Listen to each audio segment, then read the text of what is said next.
ఇశ్రాయేలీయులను సంరక్షించాలని, ఇశ్రాయేలీయులను కాపాడాలని దేవుడు రాజుగా నియమిస్తే అతని కట్టుకున్న భార్య ఎలా ఇశ్రాయేలీయుల పట్ల, ఇశ్రాయేలీయుల భక్తుల పట్ల, ఇశ్రాయేలీయుల ప్రవక్తల పట్ల ఎలా ఉందో ఒకసారి చూడండి ప్రియమైన వారలారా.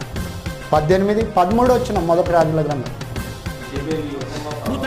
హేజబేలు ఎలా ఉందంట? హేజబేలు యెహోవా ప్రవక్తలను హతము చేయుచుండగా. హేజబేలు ఏం చేస్తుందంట? హతము చేస్తుందంట. ఎవరిని? యెహోవా ప్రవక్తలను. యెహోవా ప్రవక్తలను హతం చేస్తుందంట. ప్రియమైన వారలారా, చూడండి ఎంత దయానీయమైన పరిస్థితి.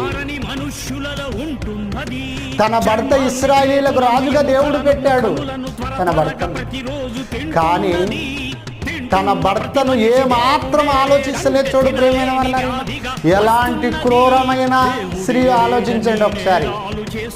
కనీసం